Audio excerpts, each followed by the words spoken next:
Welcome back to Inside Personal Growth. This is Greg Voisen, the host of Inside Personal Growth.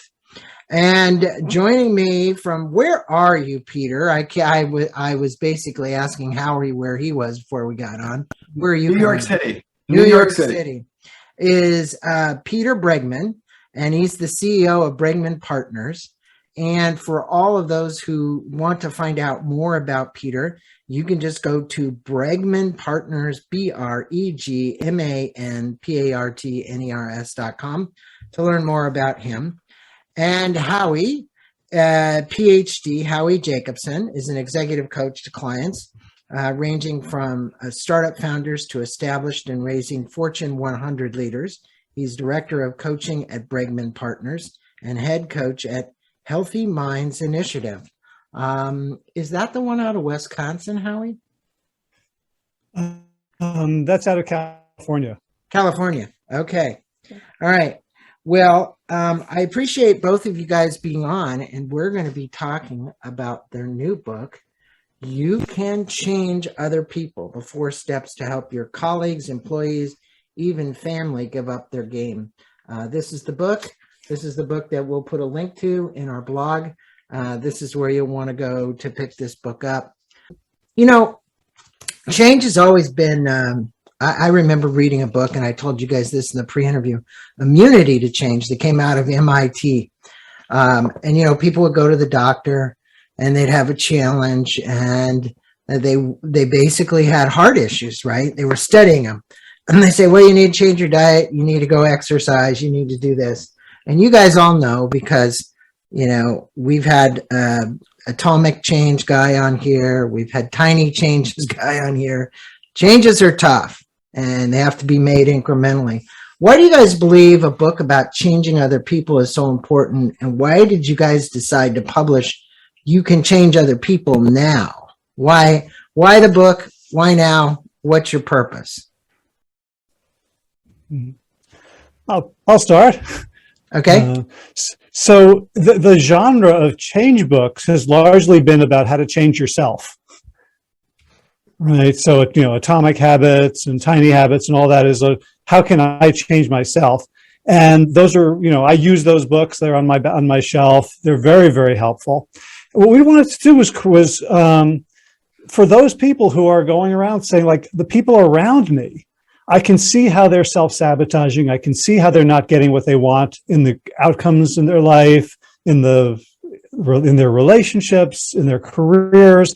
And I can see ways in which I could help them. And yet when we try to help people, when we give them advice or we criticize them or all the ways that we think we know how to do it, we actually generate resistance. So like, people act the way the people around them act. Like, community is probably the most important factor. Social pressure, social support really will determine how people will act. So this book is really about how to give everybody the skills to help the people around them, as you said, up their game, to become the best versions of themselves, rather than saying that it's each of our responsibility to change on our own. Let's share the responsibility so that we're helping each other.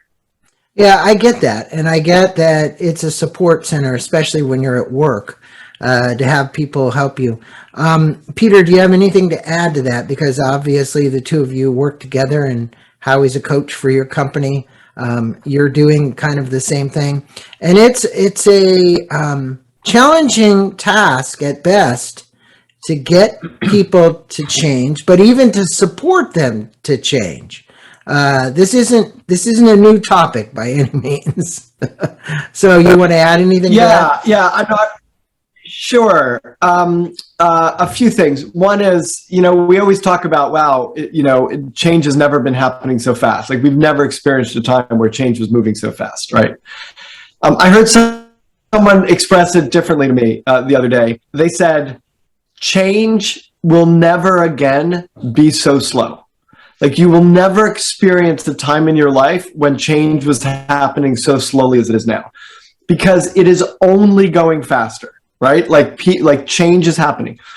And so we need to change. We need to grow. We need to, the pandemic disrupted everybody. There's massive changes going on in the world. And in order to stay kind of connected to each other, in order to stay connected to ourselves, in order to sort of continue to grow and develop in the ways that we want to, we need to change. I mean, we could have written it 5 years from now and it would have been even more important. One of the basic premises of this book is that, which I'm sure we're going to get into, which is that mostly we approach change as a critic and not as an ally, right?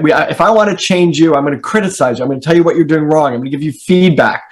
I might give you constructive criticism, but they're all showing up as me criticizing you and telling you you have to be better, you have to do something differently. And that actually creates resistance to change. What we're saying is be an ally, actually shift the dynamic. What I want to say about these books that say change yourself is even when I am changing myself, when I'm trying to do something like stop eating sugar, or I'm trying to be a better communicator and I'm just doing it for myself individually, the same dynamic happens, which is I am just being a critic of myself. I am telling myself, Peter, you shouldn't have had that ice cream. Peter, you shouldn't have eaten those chocolate chips beforehand. Like, what's going on with you? Get better.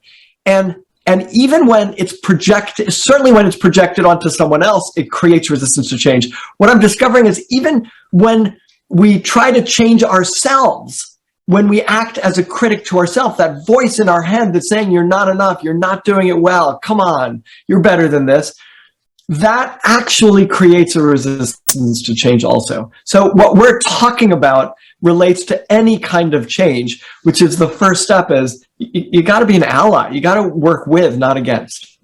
Well, as you both know, there are changes that people will make, but it's their decision. There's a difference between making a change that's my decision versus making a change that's in a corporate environment that somebody wants to see happen. Would you guys like to comment on that? Because I think that there's more resistance to somebody telling me at corporate to go change something because I'm not doing it right versus, Howie, look, you've got a business where you help people change and become plant-based eaters. They're doing that for their health. Frequently, that's a lot easier to do because they've made a choice then. They've made a decision, right? I mean, if I want to change houses or buy a new house, that's great, or move across the country, or I'm going to go through a divorce, that's a choice that I'm making, but someone isn't making it for me. But that's a big change. Yeah. Yeah, it's a great, I love it. I love what you're saying. And here's the way we sort of talk about it in the book. Anyone who runs a company, who's part of a company, anybody who feels like you're in a position to create boundaries and tell people how they need to change so that they should then change. People will change when they choose to change. So even when you think, even if you're a parent, I'm a parent, I've got 3 kids, Howie's a parent. Even when I think I have the power and I tell my kids they have to do something, I can tell you from firsthand experience, they will find ways to not do it if they don't want to do it. That ultimately, people will change when they choose to change. And what I would say also, so by the way, so what that requires is that we have a process that when we want to align people, when we want to move people in a certain direction, when we want to support them in changing, we better have a process that enables them, that enables our relationship to help them get to a place where they're making their own choices about change, and we can support that as opposed to us kind of coming off as trying to force them to change. And what I would say is, even with the plant-based diet, and Howie, I would love to get your perspective on this. A lot of people with a plant-based diet, I have a cousin, a close friend of mine, someone I'm having dinner with tonight, who just is going plant-based. And what he said is, I'm going plant-based because, I'm well in that 55 to 65 range where my risk of a heart attack is really high. And I really want to make sure that I don't get a heart attack. So is he choosing to be plant-based because he's so driven and attracted to it? Or it's his choice, but is he choosing because he's afraid of getting a heart attack and he realizes that the consequences of not making that choice might be more drastic? So I think there's so much complexity, even when we're making our own decisions. And what we have to do is to create an environment in which people take ownership for and allow and make their own choices around change. I'm curious, Howie, whether you agree with that or disagree with that. Yeah, well, I'm going to jump ahead into our 4-step process, into the second step, which is something we've never done before. We've never just picked out a step. But the second step is asking, what's the outcome you're going for? And I find this is what really aligns people, whether it's our own change or something we want somebody else to do, is that it has, whatever the change is, it has to be aligned with an outcome that's important to the person. So if your friend is I want to avoid a heart attack, that's, we talk about in the book, that's kind of a negative, an outcome that's what I don't want. Right. So one of the things we try to do is get to an outcome that they do want. So what's an outcome that's positive, clear, and meaningful? So Peter, in conversation tonight, you could probably, you might get your friend to say, I want to be a loving presence in my children's and my grandchildren's lives for the next 20 years. I want to keep going on great vacations with my spouse. I want to keep running my nonprofit and making this difference in the world. The not getting a heart attack is for the sake of what? Right. And then when the person is so let's say the person I want to be a positive role model for my kids and my grandkids. Then in the moment when they want to eat, a salad, but they're tempted to order the burger and fries, they can then say, oh, my goal is to be a positive role model, not just in 20 years, but right now. And that actually can make it easier to maintain the change when we are focused on the outcome that's values-based. I think it's a matter of, and Howie, I'll just add to this, it's kind of like feeling forward, right? In other words, if you're projecting into the future, Peter, what it is you want, whether you're using visualization, affirmations, whatever it might be, after 15 years of doing personal growth podcasts, you get a pretty good idea from all the books that have come through what works and what doesn't. And one of the techniques is, what do you want to feel like into the future, right? Now, it sounds silly, but it's really kind of an interesting concept. You guys skipped one thing. I'm glad that you brought up step 2, though, Howie. But you state that when you solve problems for others, now this is whether it's at home, you got your kids and you say, okay, this is a way to solve this, or it's at work. Hey, guys, this is the way to do it. Right? You take away the ownership of those solutions. All right. So now you kind of feel disempowered because it's well, you didn't let the kid do it. And my wife used to be a school teacher for 23 years. She used to tell the kids love and logic. It was what kind of reprimand would you choose for yourself? And they always chose the worst one than what she would choose if they were bad. Right? And so why is inclusion so important? And why is creating a plan so imperative? Because that's one of your steps. That's the 4th step in your 4-step process. So, maybe it makes sense to put this in the context of the 4 steps, right? So the first step is... They're very simple steps, so we could say them. Yeah, they're simple, right? So the first step is shifting from critic to ally, right? Which is, instead of approaching this with, I'm frustrated, I'm angry, find the place where, if you're frustrated or angry about something, you really want someone to change. There's underlying that, if you ask sort of why you're angry or frustrated, it's probably coming out of a place of care or love or support, right? That if I'm frustrated that, we were talking about the way someone's eating, that's because I care about them, right? If I'm annoyed about how someone's communicating, it might be because I care deeply about the outcome that we're trying to achieve together collectively as a group, or I want to support them in their career. And so to find that place where we actually want to help them succeed. And by the way, even if you can't find that, realizing that if they're in your way, helping them to be more successful at how they approach things will probably not be in your way, right? That if they're communicating really aggressively, if you help them to communicate more effectively, that's probably going to be supportive of everybody. So finding that place where you really want to support them, and then you ask their permission, right? You say, we have a formula for this, which is empathize, express confidence, and ask permission. Which is to say, like, I understand you're struggling to be heard in the meeting, and I can see how frustrating that is. And I've seen you be very, very effective in how you communicate. Would you be willing to think about it with me or talk about it together?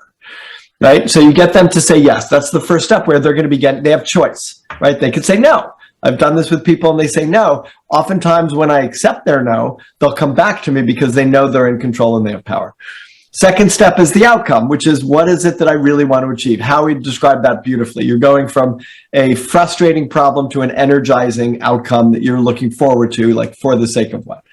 The third step is opportunity, which is to sort of find the opportunity in the problem often that allows you to achieve the outcome, that helps you to achieve the outcome. And then finally a plan, because you can have great conversations, and this is the question that you're asking, why is this plan so important? You can have great conversations that bring massive insights and mind-blowing discoveries, and then go back and just do the same thing you were doing beforehand, right? Because there is a massive gap between what we know and what we do.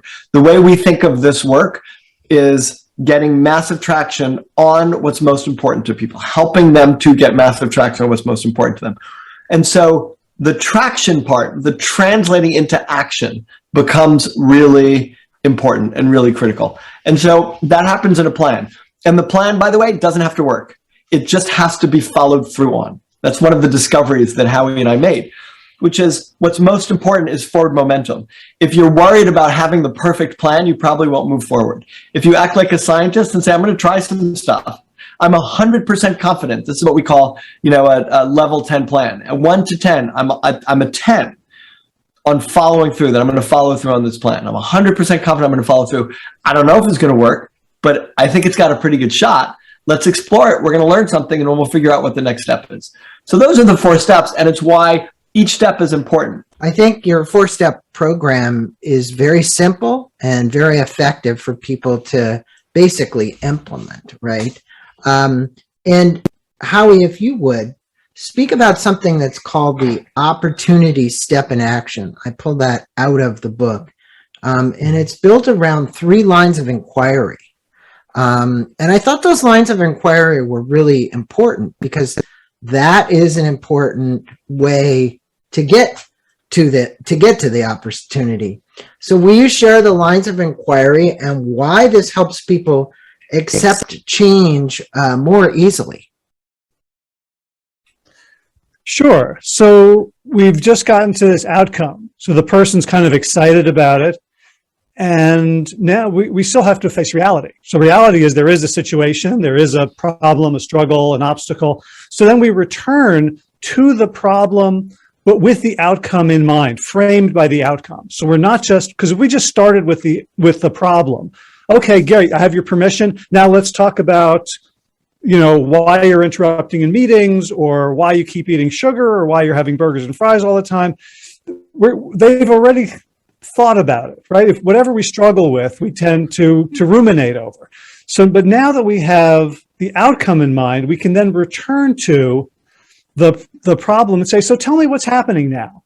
What's going on? What does it look like? And we ask for sort of very specific examples, and like, take me there, let me be a fly on the wall. So the person isn't just regurgitating a generalized story, but they're actually reciting facts and details that very often can start to undermine their story, the story that's been keeping them stuck. After that, the second line of inquiry is, so what have you tried? And we ask this for 2 reasons. One is, they may have tried things in the past that worked, right? We all have done things that worked, and we just stopped doing them. Who knows why? Like, we got bored, we went on vacation, and when we came back, our schedule was interrupted or something. But we often have good strategies from our past. The second is, we want to get everything out on the table, so we don't start thinking about suggesting things that they've already tried and failed. Like, right? Because, like, hey, have you tried this? What about this? Have you tried that? We lose a lot of credibility, if they start saying, yeah, I've tried all that stuff. So we want them to tell us what they've tried. And very often they'll get to a kind of creative dead end. Like, they realized everything I've been doing so far hasn't worked. So now they're open to a new approach. rather than continuing to double down on the things that they've been doing in the past that didn't work.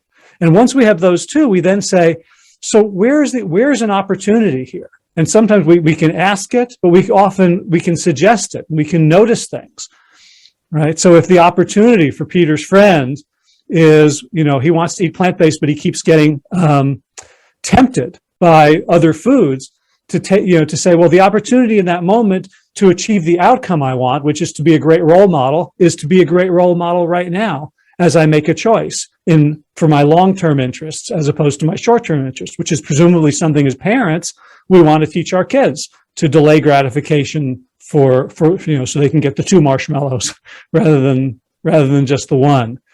So, and these opportunities can take a bunch of different forms. We have sort of 4 or 5 different categories that are very, very common.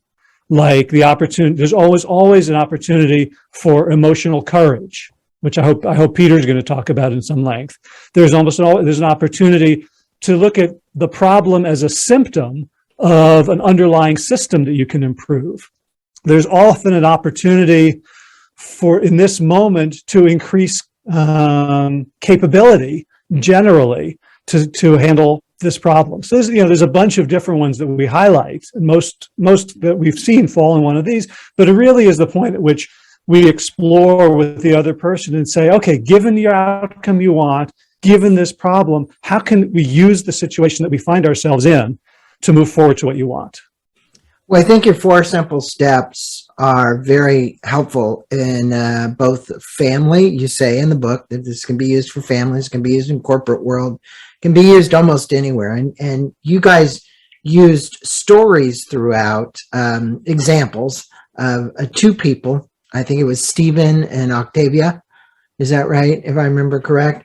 But I would like to get to this distraction. We talked about it a second ago. But you mentioned that it's easy to get distracted from the objectives. And I think that was Peter. When things get hard or complicated or a little confusing or distractions are tempting, that we said, the distractions, can you speak about the different kinds of distractions and how to become distraction proof? We're in a world that's always on. We have cell phones. We've got our computers. We're getting notifications. We get texts. We get bombarded in every different way. And it's very difficult to not get distracted. The distraction that you're talking about, which is that probably the most, maybe not the most famous, but the article that at the moment got the most attention that I've written was when iPads just came out. This is, I guess now 10, 11 years ago. And I bought an iPad and then I returned it. And I wrote an article about why I returned it, which is that I have lost all my moments of boredom, which actually feel important. It feels important for us to get bored. The newspaper was, man returns the iPad in favor of boredom. And it was like, he's so excited about being bored. But there's another kind of distraction, which is the kinds of distractions in the conversation around change. You're trying to help people change, right? You're trying to help someone change. And some of it's hard. Howie mentioned the emotional courage. There's a lot of, we're going to feel a lot of things when we start doing things differently. When there's a risk. If I'm going to start to act differently with other people, if I'm going to communicate differently, if I'm going to eat differently, if I'm going to, any of this stuff, I'm going to feel stuff, right? To just use those 2 examples that we've been using throughout the interview, we don't indulge feelings. We dismiss them. That's the thing about feelings that drive us to act. When I'm driven to act by a feeling, the reason I follow through in that action isn't because I'm fulfilling the need of the feeling. Increasing our emotional courage, our willingness to feel things, is very necessary in terms of our following through on actions that can be difficult.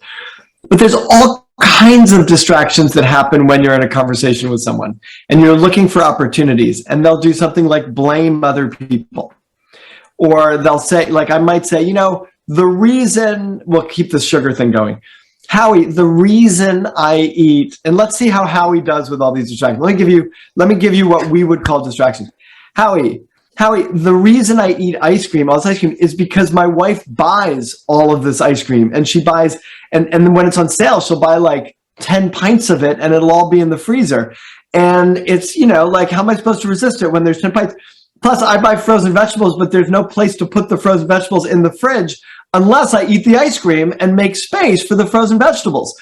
So it's not my fault, really. It's my wife's fault. That's funny. Really. I like your analogy, Peter. So let's see what Howie says. Yeah, so I would at that point, I'm feeling a lot of sort of defensiveness and resistance. So my knee-jerk reaction is to fight back. Is to first of all to say, like, do you hear yourself? How ridiculous is it that you're going to eat? You have to go through the ice cream to get to the vegetables, essentially, or have a conversation with your wife, for God's sake. But like I'm feeling that. But instead, I don't want to be oppositional. So I'm just going to remind Peter. So Peter, tell me what you'd like your relationship to ice cream to be. Right? Remind me, like, what do you want? Right? Because I want Peter to just to take his side rather than me having to do some sort of martial arts here. Yeah, the most useful thing to do is exactly what Howie did, which is ignore the distractions. There's so many things. Here's another distraction that gets people all the time. God, why do I do that? Why do I always eat the ice cream instead of the vegetables? I want to really understand what's underlying my struggle with this. Let's spend the next 6 conversations trying to figure out why I do this, right? To which Howie responds. That's a fascinating question, Peter, but I want to kind of come back to, like, what would you like to do instead? Yeah, we could speak forever and unpack why, but it's a distraction to the actual move that I need to make, which is to not eat the ice cream. And we think if we understand why, and if we really unpack that, and maybe I go back to the fact that as I was a kid, my mother never let me have sweets except on special occasions. And so we never had it in the house, and I'm deprived of it. And in the end, I'm still going to be looking at a fridge with ice cream going, tasty. Tasty. Right. So something I sometimes do when people really are fixated on getting insight is ask them, like, if you had that insight, what would you be doing differently? Yeah, well, that brings me to, actually, there's a great question right around this that I came up with, and you state to move from insight to traction, it requires a plan. That is the 4th step, right? How do we create a plan that has a reasonable chance of success? Because you said the plans could fail. I heard you guys earlier. As long as there's a plan, but the plan could fail. Let's say it didn't work. Well, let's say in your example, you created the plan and you ate the ice cream anyway. It failed because you ate the ice cream, but you had a plan, right? So your plan was to dig below and find the vegetables, but instead you went ahead and ate the ice cream and you found the vegetables later. I know it sounds like it's not my fault, Craig. It's my wife's fault. It's not my fault. She put all that ice cream in there that was so cheap. The ice cream in the fridge. There was no room for the vegetables. She put all that cheap Ben and Jerry's in there. So if you guys would, from insight to traction, right? I mean, yeah, I can have an insight. That's what you just said. And an insight, I shouldn't eat the ice cream. Traction is don't eat the ice cream, eat the vegetables. That's a successful plan because that's what you want to have happen. So what do you do to make a reasonable chance of success of a plan? How you want this? You want me to take it? Yeah, I'll start. Great. Well, I mean, the first thing you do is, presumably both of you are bright. Remove the ice cream. Take the ice cream out and throw it away. Well, maybe. I mean, that's one of the questions. Like that might be a great way to not eat ice cream. It might not be a great way to stay married. Yeah, right. So you can say, do you want to be the sort of person who never eats ice cream as long as you're not in the presence of ice cream? right? Like we could, like what's the saying? You can carpet the world or you can wear shoes, right? So, so it might be a great idea for a month to detox. And then the plan might be a conversation with Peter's wife, or, buy a dorm fridge with a freezer for her office where she can have all the ice cream she wants. Like there's an infinite number of ways we could go with the plan, but we're looking for like, what's the outcome you want? Again, who's the sort of person you want to be? And in that moment, so there's a moment where you're either going to go left or right. You're going to have the ice cream or the vegetables. So what can we do around that moment to increase the odds? And when Peter tries something and it fails, he comes back with new information and say, okay, well, this didn't work, but you know what? I had this feeling, I had this thought in my head at that moment, and it was a new thought. It wasn't one that I had recognized before, and it convinced me. So now we go, great. So now, like, do you agree with that thought? Do you want to change your thought, or do you want to change your plan? The outcome you want. And then we can work on it from there. So it becomes very iterative, which is a relief because none of us is smart enough to know it's going to work. And, let me add something to that, Howie, which is, first of all, I feel like I need to say this for anyone who's listening, that I'm the one who bought the 10 pints of ice cream, not my wife. I did it because it was on sale, and it was, it was her favorite ice cream. So I was being a good husband, but I'm the one who said, oh, wow, $2.50 for a pint of Haagen-Dazs. We should buy out the store. So that I just want to own that, I'm the one who did that, and we could totally unpack that. But here's the most important thing about a plan, that it comes from the person who's making the change. So if you're helping someone change and you're throwing out all these brilliant ideas, it's probably not going to work. If they are throwing out ideas, it doesn't matter whether they're brilliant, right? All it matters is that they're the ones throwing them out. They will have ownership over the ideas that they come up with. They will follow them through and they will learn from them. And they are much more likely to succeed. So the most important thing in terms of a plan that is going to be followed through on is that they say, hey, I could try this, or I could. Now you could offer ideas, but very tentatively, right? So have you thought about this, or what about that? Or do you think that might work? Or what wouldn't work about this? You could sort of unpack it and be in conversation with them about it. But people follow through on the ideas that they come up with themselves. So that's a really important piece of the plan. I think that's the most important thing to accentuate here, is that when they take ownership, they're going to succeed. If it's my good idea, 9 cases out of 10, it's not. If you have older children like I do, and you counsel them, you want them to come up with the solution, not you. Otherwise, if you say this is the way you should do it, there's going to be resistance. I've had it happen all the time. I have a younger son that I go through that with. So the examples that you're giving are great examples. But if people took away just that if you were going to counsel your kids, or you're going to counsel somebody at work, let them create the plan and the solution. You're just there as a guide. You're there to help them, but you're not to put, what do I want to call it? You might make suggestions. Hey, you might want to do it this way, but it isn't, you want them to make the decision, right? 100%. And that there is still a role for you. You are critical in the process. I've tried to use this process on myself and I fail because I need someone. We need each other. We need each other to bounce ideas off of. We need each other to ask the right kinds of questions. We need each other to make suggestions. But so often, when we step in as the boss guy, right? The boss man, the boss woman.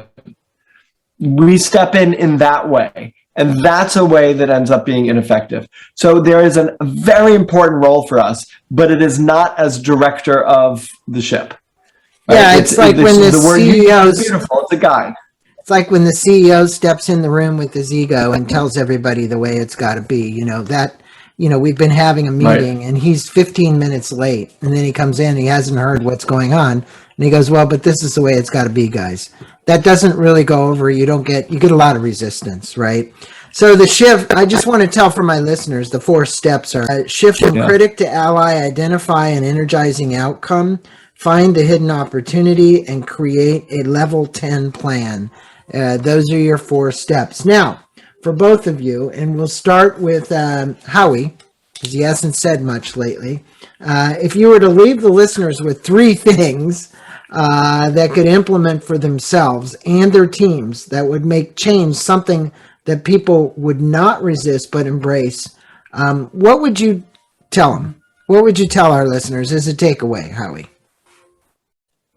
Yeah, so I would say the first thing is to work on yourself. So before you try to change someone else, recognize if you want to change them because you're frustrated, because you're angry, because there's some negative emotion that has been driving you to want them to change, like, right? So first, before you just implement the 4 steps, work on yourself so that your intentions are positive. So, which means, what is my positive intent behind wanting them to change? What do I want for them? What do I want for myself? What do I want for the world? And become generous with yourself. Like, yeah, I may have these negative emotions. I may feel angry and frustrated and sad or whatever, but it's coming from a good place. And then take that energy and practice it on them. What's that person trying to accomplish? Even though they're doing it poorly, even though they're interrupting in the meetings, they're still trying to have an impact. They're trying to prevent problems from arising. They're trying to express due diligence. If they're eating sugar, they want to feel good in the moment. They want to have more energy. They want to be connected to the people in their lives who are also eating sugar, right? So a generosity of spirit. And then the third thing I would say is start relentlessly focusing on asking about outcomes before you get into the problem. Good advice. And Peter, off to you on the same question. What would you like to leave the listeners with? We've talked about your 4-step process. We've talked about opportunity. We've talked about all the process. And again, for my listeners, here's the book. You can change other people. And these gentlemen are doing it successfully with their 4-step process. Peter, what would you actually tell the listeners as a takeaway? I think my 3 things would be stop tolerating people's weaknesses, tell them what they're doing wrong, and raise your voice and get angry at them. And that usually, ends up, how's that working for you? Okay, so no, those are not the things that I would suggest. I was scribbling notes, man. It's like another book. Exactly. I think first of all, I love Howie's 3 things. So I could just sit with Howie's 3 things, but I'll throw out a few. So now we're going to get 6. A few, yeah, exactly. The first thing I would do, and this is sort of a method that helps putting the kind of how you approach, like what Howie's talking about very much is like, how do you approach as an ally, not as a critic? I think the first thing I would do is put everything in perspective. Like whatever's happening, whatever change, like when we feel desperate, we end up acting poorly, almost always. So take some steps back and say, you know what, if this never changed, it would probably be okay. But if I recognize that I don't have the power here, that any kind of control I have is an illusion of control, but not actual control, then I can soften. I want to help them, but it's them. It's theirs. And even if this is really hard, even if it's my child and they're doing something that is unhealthy for them, like in the end, I do not have control over that. I can help, I can support, but I don't. So recognizing that, take a breath, slow down, right? That's that first thing. And then the second thing is to ask yourself, what role can I play in support of this person, right? Like what role can I play? Like what can I do? I can ask some questions, like realizing the rules that we've said. People don't resist change, they resist being changed. Ownership has to stay there. They need to build their emotional courage. Like, what role can I play? What question can I ask? And then the third, which is going to seem incredibly self-interested, but it is the reason that we wrote the book, is you don't trust yourself to do this without some kind of a structure and some kind of a process. I mean, we wrote the book in order to offer this structure and a process, but I know from myself, when I am not following a structure, yes, like Howie and I created this, we wrote it, I've been teaching it for decades. If I don't intentionally follow the process, if I don't say step 1, step 2, step 3, step 4, even after decades of doing this, if I don't intentionally follow the process, I will fall into habits that inevitably create resistance to change as opposed to support it. So, that's, to me, the most important thing is, follow a process that gets you reliable results and be transparent and follow it. Well, I think the two of you have given our listeners a lot of wisdom and thoughts to think about change and the fact that we can change other people. And I think the 4-step process that you gave is really quite good. I think that, all you got to do is ask a manager that's listening to this podcast right now, how is the current way you're trying to get employees changing working for you? Okay, because you'll probably find out that it's not working real well because they've used the same old thing. In the business, we used to say, is it the carrot or the stick? This one happens to be the carrot, not the stick. And for those of you who would like another carrot that's going to work, this one will work. Go out and get the book. We'll put a link to Amazon. Do you also have a book website, or just is it Peter Bregman or BregmanPartners.com, or is there a book website? No, the book website is on BregmanPartners.com. So if you go to BregmanPartners.com, and then there's a book, and then you click on resources and book, and the book's on the top. Yeah, you can but you don't have a separate book site for it. Okay. No. So we will put that link for our listeners. Thank you both for being on and joining me today on Inside Personal Growth and sharing your insights about how to change other people. Obviously, you both have lots of experience doing this. Howie, with your background in getting people to go plant-based, obviously you use these techniques as well. And Peter, through your job as a consultant working in big companies, getting people to change, you've obviously been quite successful at that. Thank you both for being on Inside Personal Growth and spending some time with us talking about your new book, You Can Change Other People. Thanks, you guys. Greg, it's been such a pleasure. Thank you.